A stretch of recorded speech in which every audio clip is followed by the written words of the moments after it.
തിരുവനന്തപുരം കൊറ്റാമത്ത് സ്ത്രീയെ കഴുത്തറുത്ത് മരിച്ച നിലയിൽ കണ്ടെത്തി. ആത്മഹത്യ എന്നാണ് പ്രാഥമികമായ പോലീസിൻ്റെ നിഗമനം.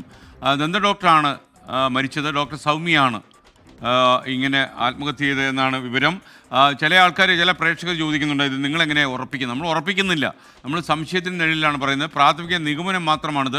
അതിന് കുറേ ചടങ്ങുകളുണ്ട്, ഇൻക്വസ്റ്റ്, പോസ്റ്റ്മോർട്ടം. ഈ നടപടികളൊക്കെ കഴിഞ്ഞാലേ ഇത് കൊലപാതകമാണോ ആത്മഹത്യയാണോ എന്ന് നമുക്ക് ഉറപ്പിക്കാൻ കഴിയൂ.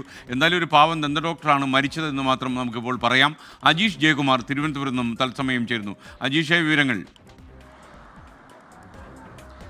ഇന്നലെ പുലർച്ചെ 2 മണിയോടെയാണ് സൗമ്യയെ വീട്ടിന്റെ മുകൾ നിലയിലെ ബാത്റൂമിനുള്ളിൽ മരിച്ച നിലയിൽ കണ്ടെത്തിയത്. ഈ സമയം ഭർത്താവ് ആദർശിന്റെ അമ്മയും മാത്രമാണ് ഈ വീട്ടിലുണ്ടായിരുന്നത്. ഈ ആദർശിൻ്റെ അമ്മ കാലൊടിഞ്ഞ് വീട്ടിൽ കിടപ്പിലാണ്, വിശ്രമത്തിലാണ്. ആദർശിൻ്റെ അമ്മയ്ക്ക് കൂട്ടുകിടക്കുകയായിരുന്നു സൗമ്യ. താഴത്തെ നിലയിലായിരുന്നു ഇവർ ഇന്നലെ രാത്രി ഉറങ്ങാൻ കിടന്നിരുന്നത്. 2 മണിയോടെ സൗമ്യയെ കാണാതായതോടെ ഈ അമ്മ മകനെ ഫോണിൽ വിളിച്ച് മകളെ അന്വേഷിക്കണമെന്ന് പറയുകയായിരുന്നു. അങ്ങനെയാണ് വീടിൻ്റെ മുകളിലത്തെ നിലയിലൊക്കെ നോക്കിയപ്പോൾ ബാത്റൂമിൽ മരിച്ച നിലയിൽ രക്തം വാർന്ന നിലയിൽ കണ്ടെത്തി.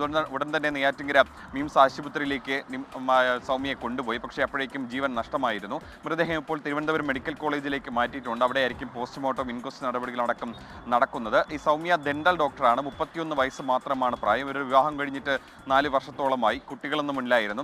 സൗമ്യക്ക് ചില മാനസിക പ്രശ്നങ്ങൾ ഉണ്ടായിരുന്നതായിട്ടും ബന്ധുക്കൾ പോലീസ് പറയുന്നുണ്ട്. ഇതൊരു ആത്മഹത്യയാകാമെന്നുള്ളൊരു നിഗമനത്തിലാണ് പോലീസ് ഉള്ളത്. കാരണം ഈ കൈഞ്ഞരമ്പുകളും മുറിക്കാൻ ശ്രമിച്ചിട്ടുണ്ട്. ഒരു പക്ഷേ കൈഞ്ഞരമ്പ് മുറിക്കാൻ ആത്മഹത്യക്ക് ശ്രമിച്ചതിന് ശേഷം അത് പരാജയപ്പെട്ടതോടെ കഴുത്ത് മുറിച്ച് ആത്മഹത്യ ചെയ്തു എന്നാണ് പോലീസിന്റെ ഒരു പ്രാഥമിക നിഗമനം. ഇനി തുടരന്വേഷണം നടത്തണം, എല്ലാവരുടെയും മൊഴി രേഖപ്പെടുത്തണം, ആ വീട്ടിലെത്തി പരിശോധന നടത്തണം. ഫിംഗർ പ്രിന്റ് എക്സ്പേർട്ടും അതേപോലെ തന്നെ പോലീസും ഈ വീട്ടിലേക്ക് എത്തിയിട്ടുണ്ട്. അതുമാത്രമല്ല, മെഡിക്കൽ കോളേജിലേക്ക് പോസ്റ്റ്മോർട്ടത്തിനായി മൃതദേഹം കൊണ്ടുപോയിട്ടുണ്ട്. പോസ്റ്റ്മോർട്ടം റിപ്പോർട്ടിന് ശേഷം മാത്രമേ എന്താണ് മരണകാരണം എന്നടക്കമുള്ള കാര്യങ്ങൾ വ്യക്തമാവുകയുള്ളൂ. ശരീരത്തിൽ മറ്റു മുറിപ്പാടുകളുമെല്ലാം ഉണ്ടായിരുന്നു, മൽപ്പിടുത്തത്തിൻ്റെ ലക്ഷണങ്ങൾ ഉണ്ടായിരുന്നു അടക്കമുള്ള കാര്യങ്ങൾ ഈ പോസ്റ്റ്മോർട്ടത്തിനും ഇൻക്വസ്റ്റിന് ശേഷം മാത്രമേ വ്യക്തമാകുള്ളൂ.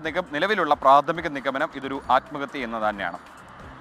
Okay, thank you Ajeesh Jayakumar.